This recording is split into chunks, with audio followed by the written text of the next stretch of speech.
Assalamualaikum warahmatullahi wabarakatuh. Teman-teman, jangan lupa like dan subscribe video ini. Salam dari Daus.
Assalamualaikum warahmatullahi wabarakatuh. Bismillah walhamdulillah wassalatu wassalamu ala rasulillah Sayyidina wa maulana Muhammad bin Abdullah wa ala alihi wa sahbihi wa man wala.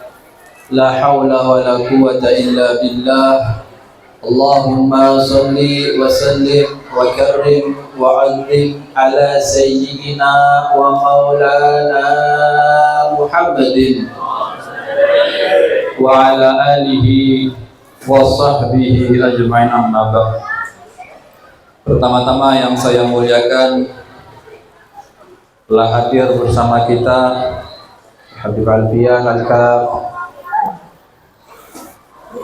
Kemudian juga saya muliakan, yang saya hormati Bapak Camat Gunung Timang, Bapak Kapolsek Gunung Timang atau yang mewakili, dan Ramil Kandui atau yang mewakili, dan yang saya hormati juga kepada Bapak KUA Gunung Timang dan Bapak Kepala Desa Kandui yang Masya Allah menyempatkan waktunya untuk hadir di tempat yang insya Allah turunkan rahmat dan berkahnya. Yang saya muliakan juga khususnya para hadirin wal hadirat rahimakumullah. Syukur alhamdulillah, di malam hari ini kita ditakdir oleh Allah Subhanahu wa Ta'ala untuk dapat bertemu, berkumpul di tempat yang mana kita perkumpulan ini dalam keadaan baik, dalam kita memuji kepada Rasulullah, mendengarkan sejarah Nabi Muhammad, membaca sirah Nabi Muhammad, kemudian juga kita mendengarkan daripada bacaan-bacaan ayat suci Allah. Insya Allah di tempat ini Allah turunkan rahmat.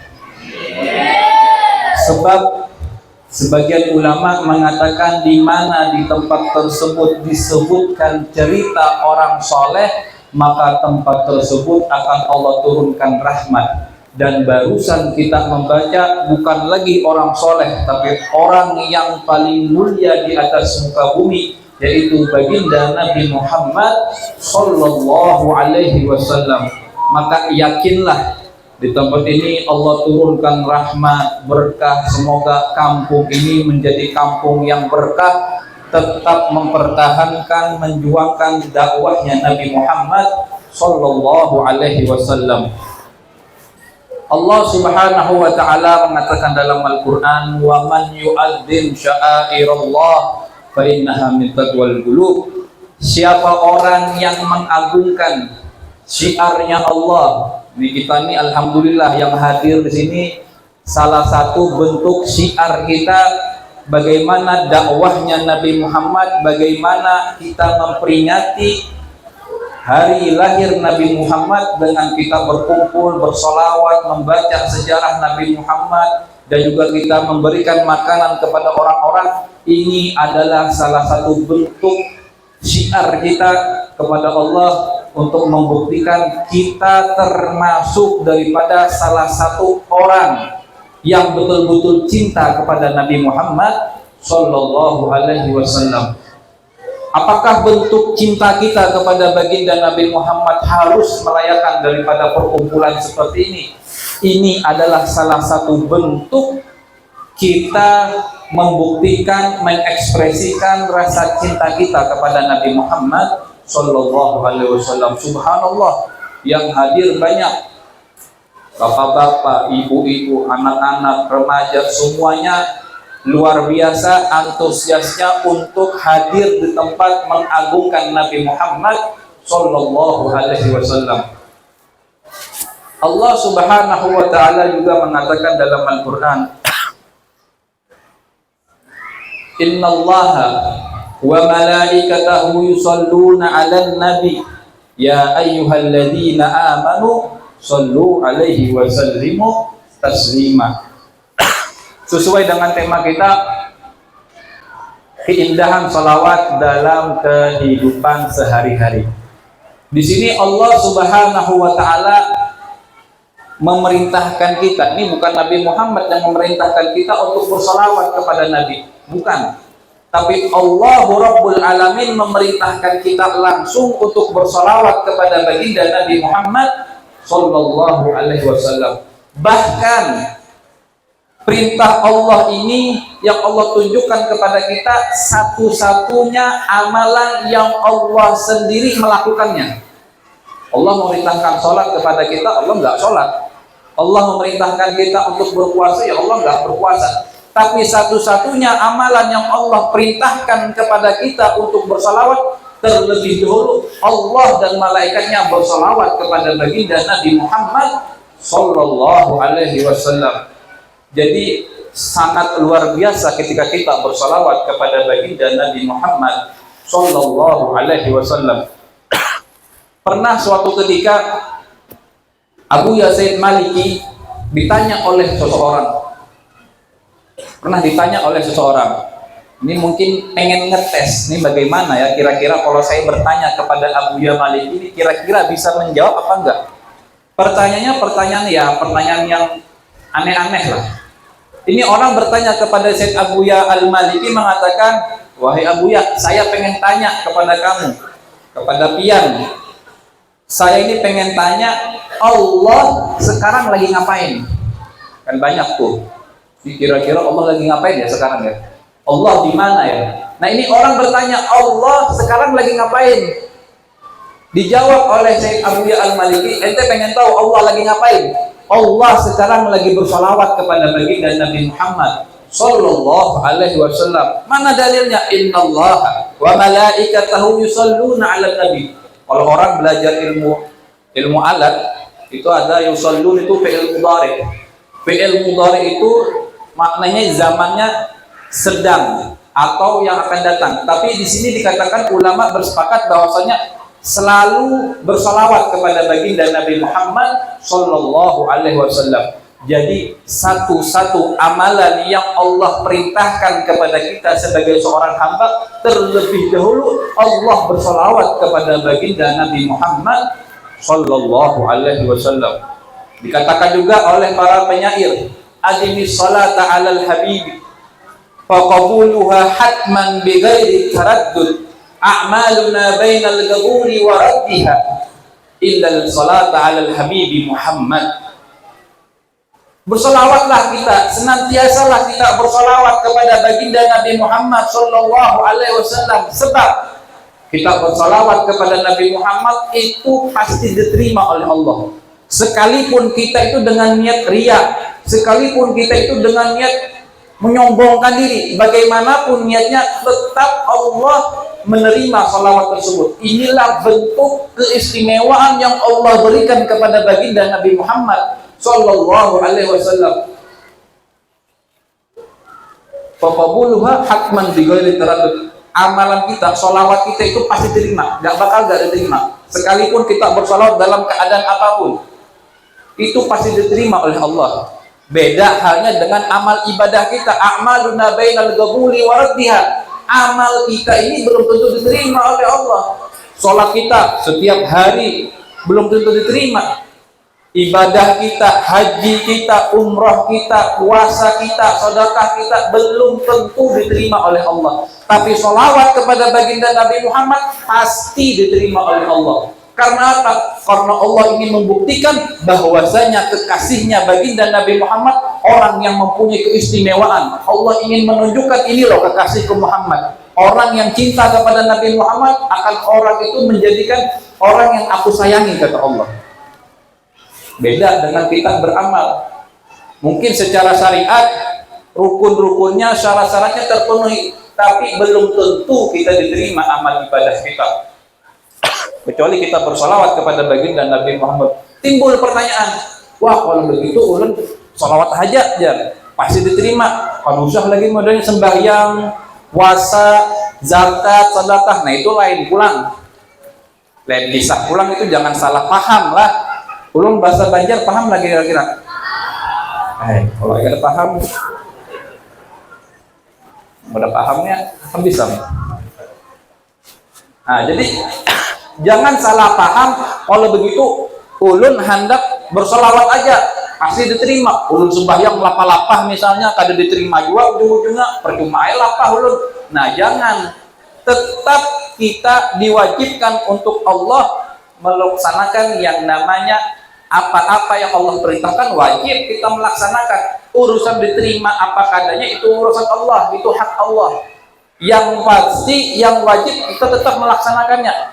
Jangan, ini banyak orang salah paham. Oh, kalau itu salawat aja sudah, salawat 1000 biar penting gak ada sembahyang pasti diterima aja. Salah paham. Biar kan salawat 1000 kita mungkin gak ada sembahyang tetap aja di neraka aja ujung-ujungnya. Jangan salah paham lah. Nah, ini salah satu bentuk rasa syukur kita, rasa cinta kita kepada Nabi Muhammad, yang bersalawat kepada baginda Nabi Muhammad Sallallahu Alaihi Wasallam. Makanya dikatakan dalam Maulid terus yang barusan kita baca, salatan yattasilu biha ruhul musalli alaihi. Salawatlah yang ingin mempunyai ikatan batiniah kita kepada Nabi Muhammad, ya berbanyak salawat. Kalau kita itu berbanyak salawat kepada Nabi Muhammad, maka kita itu ada mempunyai ikatan batiniah kepada Nabi Muhammad. Ulun misalnya aja lapah banar hidup sakit, hidup ulun aja modelnya mengeluh, sudah miskin, kada berduit, gawe yang kerida, kaidain handak pulang, bebinian kaidain handak misalnya, sudah jelek, merana sudah hidup ulunnya, apa lagi aja kisahnya. Pokoknya merasa paling terhina sudah. Tapi kalau ini selalu mempunyai ikatan yang kuat kepada baginda Nabi Muhammad, sholawat kepada Nabi Muhammad. Kadang orang-orang dulu itu, kalau orang tuh, ya kalau kita melihat secara zahir tuh orang susah. Apa yang mau dibanggakan? Uang nggak ada, rumah mungkin seada-adanya, makanan ya mungkin berapa hari nggak makan, jodohnya mungkin nggak ada. Pokoknya lesuh. Kalau kita melihat secara zahirnya orang susah banget dah. Orang nyalih banget dah, orang kismin nih modelnya. Kalau kita lihat secara zahir. Tapi inya mempunyai ikatan yang kuat kepada Nabi Muhammad, sekalipun inya dalam keadaan susah, tapi dia kadang tersenyum. Bukan berarti inya gila, kada, tapi karena dia mempunyai mengingat kepada kekasihnya Nabi Muhammad. Ya Allah, kekasihku Nabi Muhammad ini, sekalipun orang-orang sekitarku, kerabatku, teman-temanku, sahabatku, semuanya meninggalkan aku karena aku mungkin miskin, jelek, ini dan itu, meninggalkan aku, tapi kekasihku Muhammad gak pernah mengkhianati aku. Jadi kadang dia merasa sholawat kepada Nabi Muhammad, mempunyai ikatan yang kuat kepada Nabi Muhammad, kadang dia tersenyum. Ya Allah, ini kekasihku Muhammad selalu perhatian kepadaku. Ini kekasihku Muhammad selalu mengerti tentang keadaanku. Kadang dia senyum, kadang dia bahagia, sehingga perasaan-perasaan yang merasa inya tuh paling lapah, paling susah sudah, paling merana di atas dunia, kada lagi merasa seperti itu. Karena apa? Karena ada kekasihnya baginda Nabi Muhammad di dalam hatinya. Itu adalah orang-orang yang punya ikatan yang batin kepada Nabi Muhammad Sallallahu Alaihi Wasallam. Begitu juga orang yang selalu bersolawat kepada Nabi Muhammad, nanti kelak di hari kiamat akan dikenali wajahnya oleh Nabi Muhammad Sallallahu Alaihi Wasallam. Ada satu hadis Nabi Muhammad Sallallahu Alaihi Wasallam, beliau pernah mengatakan, inni la'arafu hajaran di Makkah kana yusallimu alayya qabla an ub'as wa inni la'arafuhu al'an. Kata Nabi Muhammad, aku ini dulu kenal, mengetahui ini dulu ketika aku lewat di Mekah sebelum aku diutus menjadi seorang nabi, itu batu-batuan selawat kepadaku, mengucapkan salam kepadaku, kata Nabi. Dan aku kenal dan aku tahu, oh ini batu yang dulu pernah mengucapkan salam kepadaku sebelum diutus jadi nabi. Batu-batuan, benda-benda mati yang ketika Nabi lewat itu mereka mengucapkan salam kepada Nabi Muhammad. Bahkan diriwayatkan daripada Imam Ali bin Abi Thalib ketika berjalan bersama Rasulullah, bukan lagi batu-batu yang mengucapkan salam, tapi pepohonan gunung mengucapkan salam kepada Nabi Muhammad Sallallahu Alaihi Wasallam. Dan kemudian Nabi Muhammad mengatakan, aku mengenal itu batu-batu yang dulu mengucapkan salam kepadaku, sampai sekarang aku kenal, oh ini batu yang dulu pernah mengucapkan salam kepadaku. Bayangkan, batu benda mati, yang benda mati, batu yang berserakan, Rasulullah kenal dengan orang tersebut, dengan batu tersebut yang pernah mengucapkan salam. Bagaimana kalau kita umatnya yang selalu dinanti-nantikan oleh Nabi Muhammad? Ketika kita bersolawat kepada Nabi Muhammad, pastilah kita akan dikenali wajahnya oleh Nabi Muhammad Sallallahu Alaihi Wasallam. Tinggal bagaimana kita ingin merebut perhatiannya Nabi Muhammad. Kadang nih, kalau orang sudah jatuh cinta antara laki dan perempuan, mungkin kenal, laki-laki sama perempuan itu kenal. Tapi bagaimana caranya laki-laki ini caper, cari perhatian kepada perempuan, biar dinotis sama perempuan tersebut. Iya kan? Nenek, pokoknya remaja-remaja, tahu aja nenek, oh fulan, tahu aja. Cuma bagaimana caranya biar dinotis? Oh, kayak apa caranya nih? Bikin story, tag nya misalnya, biar direpost. Pokoknya apa caranya biar dinotis sama perempuan tersebut? Ya ada. Begitulah kita. Kalau kita ingin mencari perhatian Nabi Muhammad, bagaimana caranya kita diingat, dinotis oleh Nabi Muhammad? Dengan cara apa? Ya dengan cara kita memperbanyak salawat kepada Nabi Muhammad Sallallahu Alaihi Wasallam. Kalau cuma salawatnya seumur hidup bebayar sembahyang aja, anak mengharap syafaat Nabi Muhammad. Kira-kira Nabi Muhammad kenal apa ada? Sedangkan yang orang bersalawat kepada Nabi Muhammad bukan ribuan, bukan ratusan, miliar orang bersalawat kepada Nabi Muhammad untuk merebut perhatian Nabi Muhammad Sallallahu Alaihi Wasallam. Apakah kita termasuk daripada orang-orang yang ingin mendapatkan perhatiannya Nabi Muhammad Sallallahu Alaihi Wasallam? Bu, kalau kita ini ingin mendapatkan perhatian, coba bayangkan kita di atas dunia, mungkin kita hidup nyaman, apa-apa ada. Tapi kita bayangkan bagaimana nanti keadaan kita kelak nanti di hari kiamat di padang mahsyar. Semuanya kebingungan. Bahkan anak nggak perhatian lagi kepada orang tua, suami nggak perhatian lagi kepada istri. Sebaliknya, orang tua nggak perhatian lagi kepada anaknya, nggak lagi mencari anakku di mana, suamiku di mana, orang tuaku di mana, nggak perhatian lagi. Mereka masing-masing bagaimana caranya menyelamatkan diri. Anda bayangkan di posisi itu kita bagaimana caranya aku bisa selamat ketika di padang mahsyar. Tahukah Anda, satu-satunya orang yang bisa memberikan perlindungan, syafaat kepada kita itu adalah Habibuna Muhammad Sallallahu Alaihi Wasallam. Mungkin kita tidak membayangkan bagaimana nanti keadaan kelak nanti di hari kiamat. Kita kadang di padang mahsyar kita kebingungan, pengen memanggil Nabi Muhammad, ya Nabi Muhammad gak kenal dengan kita. Karena apa? Karena kita gak pernah bersolawat kepada Nabi Muhammad. Jangankan bersolawat, menjalankan syariatnya saja gak pernah kadang. Ngaku cinta sama Nabi Muhammad nih kadang. Ini orang-orang kita nih ngaku, wah aku cinta sudah nama Nabi. Cinta bang sudah, kadang kalau diisah cinta aku, pokoknya cinta banget sudah. Wah ini hangit modelnya. Tapi sembahyang ada. Adalah gitu. Ngaku cinta, udah paling cinta pada sudah mana Nabi, rela mengorbankan diri berjihad misalnya, tapi sembahyang kada pernah, puasa di bulan Ramadan terang-terangan di pinggir jalan makan pentol, ngaku cinta sama Nabi. Kira-kira Nabi Muhammad ngenalin ke satu orang ngaku cinta tapi syariatnya ditinggal. Makanya kata Allah dalam Al-Quran, kul, katakan Muhammad kepada mereka-mereka yang orang-orang yang ngaku cinta nih kepada Allah dan Rasulnya, kul in kuntum tuhibbunallaha fattabi'uni. Wahai Muhammad, katakan kepada mereka, kasih tahu kepada mereka, kalau memang dia ngaku cinta sama Allah, ikuti aku, kata Nabi Muhammad. Orang itu kalau ingin dapatkan cinta itu ada tahapannya. Sama kita itu kalau kita ingin bertemu dengan seorang tokoh pejabat, gak mungkin kita langsung bertemu sama presiden. Ya bertahap, nyurat dulu kepada ajudannya nanti masuk lagi. Harus bertahap. Kalau kita ujuk-ujuk masuk ke istana, ditodong senjata pian. Begitu juga kalau kita ingin mendapatkan cintanya Allah, ya ikuti Nabi Muhammad. Ngaku cinta sama Allah, aku ini sudah makrifat sudah. Aku ini orang paling dekat dengan Allah. Aku ini makrifat, pokoknya sudah nih wali sudah aku nih. Kenapa aja? Aku tahu isi hati orang. Kasap aku nih wali, tahu lah pian. Anda kami minta banyu aja. Aku wali.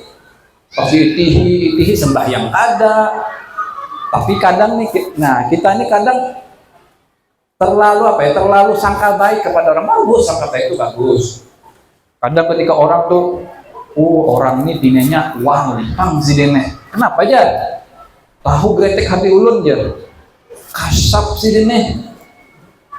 Modelnya musim rambutan, kadang tiba-tiba ada muda rambutan. Bagus, itu bagus. Kita sangka baik, bagus. Tapi dilihat waktu sembahyang, ada sembahyang dua. Waktu Jumatan, kada pernah ke masjid dua. Wali ini jadi, ini wali itu. Mana ada wali meninggalkan sembahyang, tidak istilahnya wali meninggalkan sembahyang. Kita ikuti orang-orang soleh dulu, guru-guru kita dulu. Lihat bagaimana guru sekumpul. Si itu orang alim, soleh. Adalah si dia meninggalkan sembahyang. Tidak. Ini ada orang ngaku wali, ngaku dekat dengan Allah, tapi syariatnya Nabi Muhammad ditinggal. Ini orang lebih hebat daripada Nabi Muhammad. Itu Nabi Muhammad tuh orang yang sudah dapat jaminan oleh Allah untuk masuk ke dalam surga. Ini Nabi Muhammad sudah dapat jaminan udah masuk surga sudah. Apakah Nabi Muhammad poya-poya di atas dunia? Apakah Nabi Muhammad meninggalkan hak-haknya Allah? Tidak, malah Nabi Muhammad membuktikan rasa syukurnya terhadap Allah yang mana Allah menjamin Nabi Muhammad untuk masuk ke dalam surga. Bahkan Nabi Muhammad itu sembahyang sampai kaki beliau bengkak. Nabi Muhammad dijamin masuk surga. Kalau kita ini siapa yang menjamin? Siapa yang menjamin kita? Mau pejabatnya kah? Mau alimnya kah? Mau ustadz, mau habib, siapapun kita yang bisa menjamin seorang itu masuk ke dalam surga, tidak. Kecuali Nabi Muhammad Shallallahu Alaihi Wasallam. Makanya kata Allah, wala tamutunna illa wa antum muslimun. Artinya apa? Bisa jadi kamu yang mungkin awalnya ini Islam, bisa jadi Allah bulak hatinya untuk kembali keluar daripada agama Islam. Terus bagaimana caranya kita untuk mempertahankan agama Islam? Bagaimana caranya kita untuk mempertahankan iman kita? Maka harus yang namanya kita menjalankan yang namanya perintahnya Allah dan Rasulnya, dan menjauhi daripada segala larang-larangannya. Jangan heran, makanya banyak kadang kita melihat bagaimana orang-orang dulu tuh dari dulu masa mudanya ibadah, meninggalnya suul Fatimah. Ada juga kadang orang ini masa mudanya semasa hidupnya maksiat, tapi tiba-tiba meninggalnya padahal kadang husnul khatimah. Tidak ada yang menjamin. Yang kita bisa lihat itu bagaimana nanti akhir hidupnya. Tapi jangan juga gitu, aku pas anak sakit-sakit garing aja sudah nak obat. Jangan, orang itu kaidah yang bisa menjamin kita itu mati biarnya sakit-sakit. Bisa jadi Allah sembuhkan lagi. Ini mengharap Anda hadam sakit aja nak mau garing stroke modelnya baru obat sudah. Nah, jangan juga kita terlalu salah paham lah. Ini dikit-dikit kayak itu aja. ambil pemahaman yang nyaman, jangan. Ada juga bagaimana pernah suatu ketika diceritakan, diriwayatkan orang-orang soleh terdahulu, pernah suatu ketika ada seseorang ini mempunyai tetangga. Ini lihat bagaimana pemuliaan sholawat kepada Nabi Muhammad. Pernah suatu ketika seseorang ini mempunyai tetangga. Ini tetangganya ahli maksiat sudah, main judi, mabuk, judi slot. Ada judi slot sinilah, judi slot, perempuan, pokoknya sudah keterlaluan ini orang. Dinasehati sesama tetangganya, sesandangi sudah, ingat umur, tetap haja nenek melakukan hal yang seperti itu. Walhasil ketika meninggal, ketika ini orang meninggal, nih orang yang maksiat nih di atas dunia, tetangganya yang sebelahnya masih hidup, mimpi orang tersebut masuk ke dalam surga. Bertanya-tanya orang, loh kok bisa kamu ini masuk ke dalam surga? Saya lihat kamu ini semasa hidupnya saya ini saksi mata, kamu ini ahli maksiat. Kok bisa Allah masukkan kamu ke dalam surga? Amalan apa yang kamu lakukan, kata tetangga yang masih hidup tersebut. Sehingga orang yang meninggal tadi di dalam mimpinya, saya ini nggak mempunyai amalan apa-apa, saya nggak punya ibadah yang luar biasa, enggak. Pernah suatu ketika, kata orang yang meninggal ini, yang di dalam mimpinya, saya ini dulu pernah melewati satu majelis dan aku melihat dan aku mendengar orang tersebut di dalam majelis mengucapkan, siapa orang yang bersolawat kepada Nabi Muhammad Sallallahu Alaihi Wasallam dengan semangat, dengan penuh haibah, maka Allah akan mengampuni dosa-dosanya. Sontak seketika itu juga, kata dia, aku ketika mendengar itu, aku langsung bersolawat kepada Nabi Muhammad dengan suara yang lantang, sehingga orang-orang yang mendengarkan tersebut bersolawat kepada Nabi Muhammad. Dengan sebab itulah aku diampuni oleh Allah dosa-dosaku dan aku dimasukkan oleh Allah masuk ke dalam surga. Subhanallah. Lihat bagaimana dengan sebab dia bersolawat kepada Nabi Muhammad, Allah masukkan dia ke dalam surga. Makanya kalau kita itu bersolawat harus khusyuk, jangan main-main. Kalau kita bersalawat itu, kalau ingin mendapatkan ganjaran di sisi Allah, ingin mendapatkan rahmat di sisi Allah, ya harus penuh semangat, harus penuh kekhusyuan. Biar apa? Biar nanti Allah memberikan rahmat kepada orang tersebut, akan diampuni semua dosa-dosanya.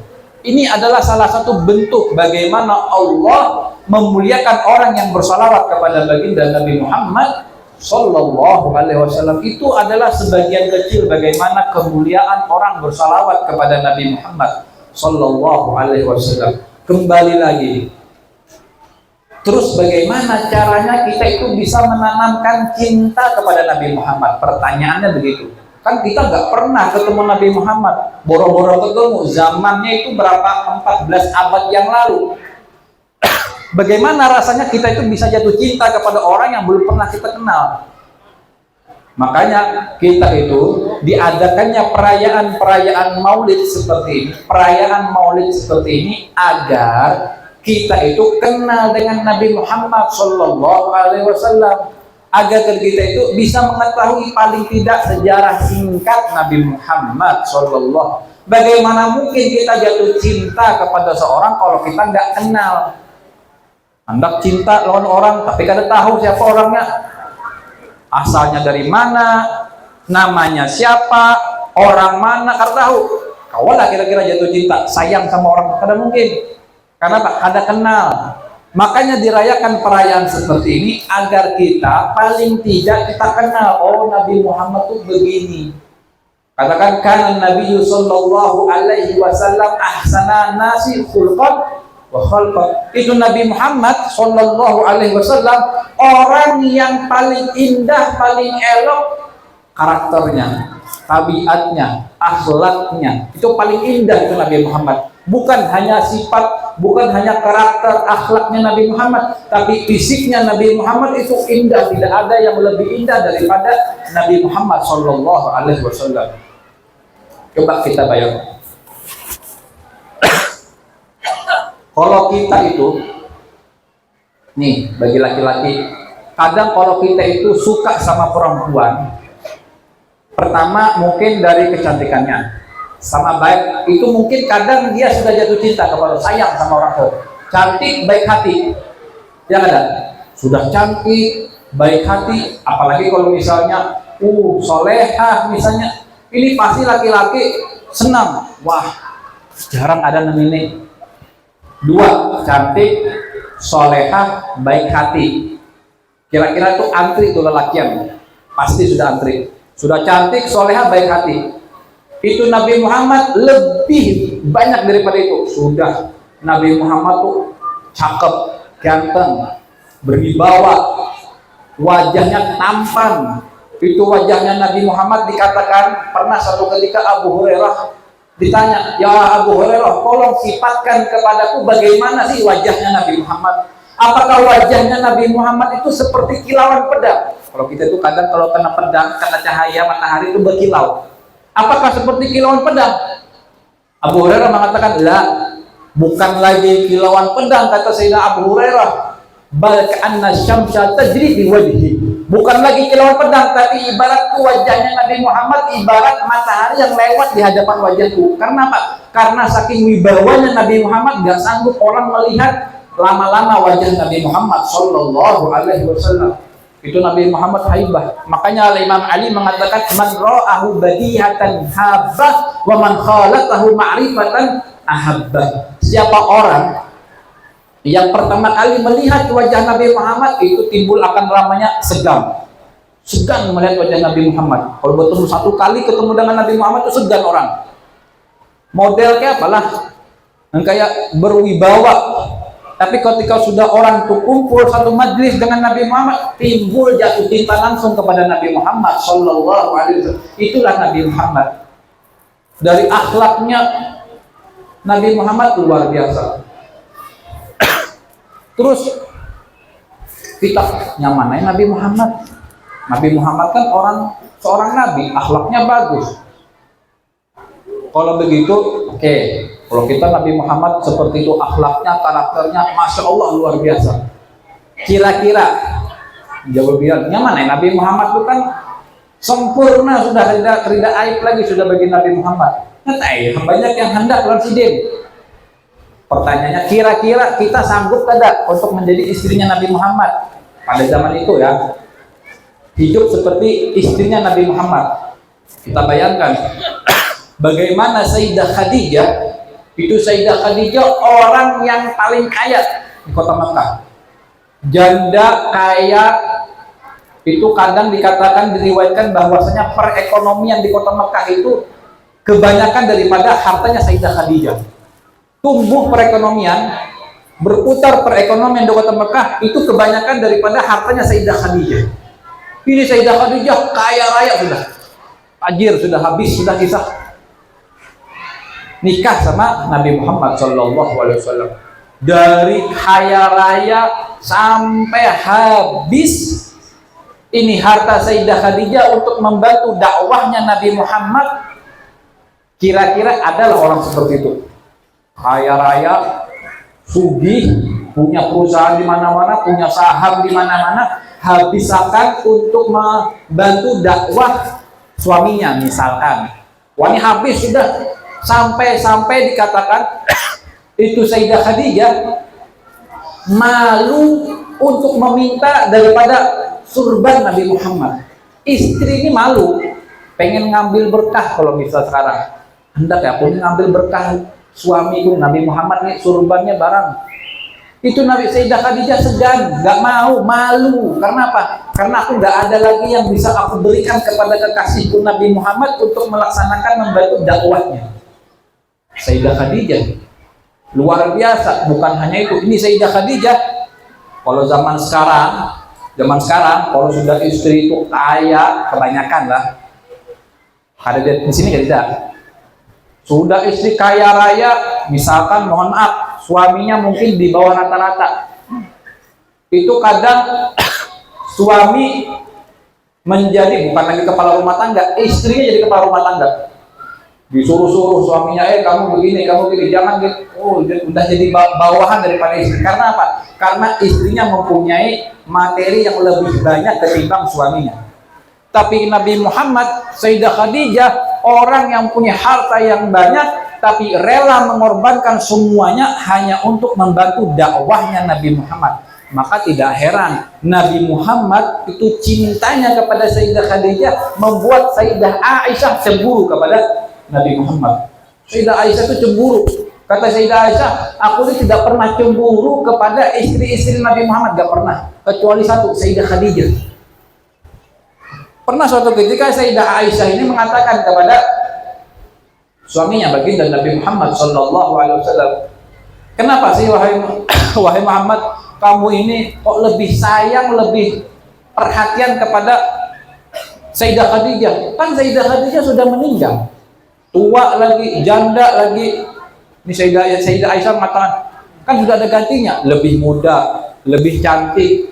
Langsung dibantah oleh Sayyidah dan oleh Nabi Muhammad. Stop wahai Aisyah, tidak ada orang yang bisa menggantikan kedudukan Sayyidah Khadijah daripada di hatiku, kata Nabi Muhammad Sallallahu Alaihi Wasallam. Sebab Sayyidah Khadijah satu-satunya orang yang berani menghabiskan semuanya hanya untuk membantu dakwahku. Itu Sayyidah Khadijah. Jadi Nabi Muhammad gak ada yang bisa mengganti posisi Sayyidah Khadijah di hatinya, melainkan daripada istri-istri yang tidak ada. Jadi Sayyidah Khadijah adalah satu-satunya orang yang paling Nabi Muhammad cintai. Bahkan Sayyidah Aisyah itu cemburu.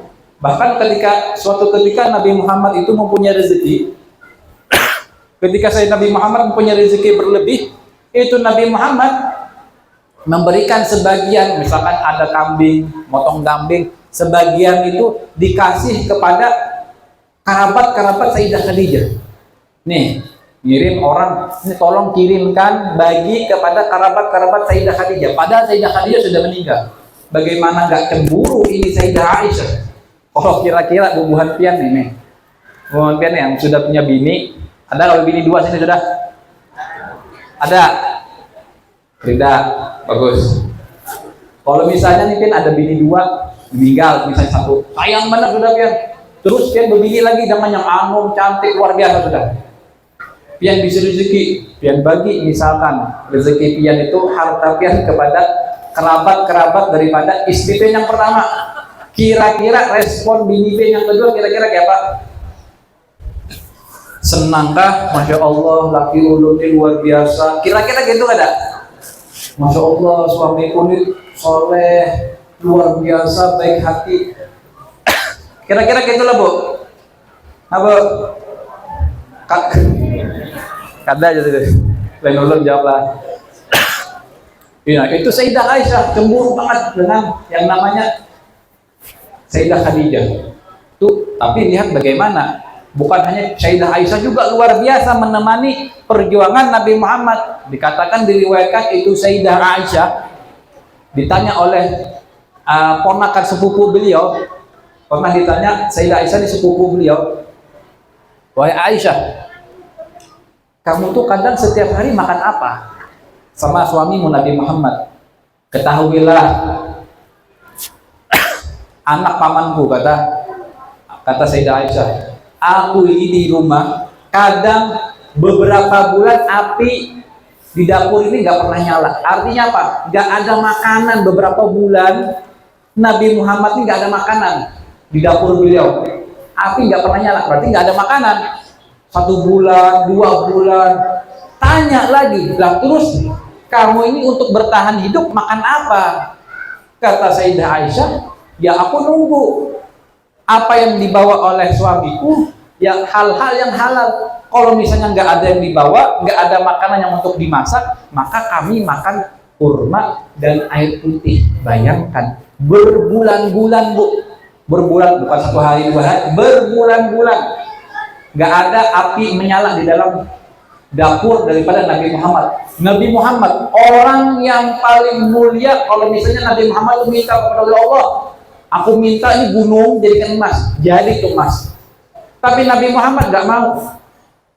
Kira-kira, makanya lawan ibu-ibu lagi nih, pian bisi suami, ada berduit, kena makanan berhari-hari adanya ya seadanya, pak sudah minum kurma. Kalau orang sini minta apa nih kira-kira? Gandum atau jagung. Berbulan-bulan kira-kira pian tahan kada sama suami pian? Jujur, kada?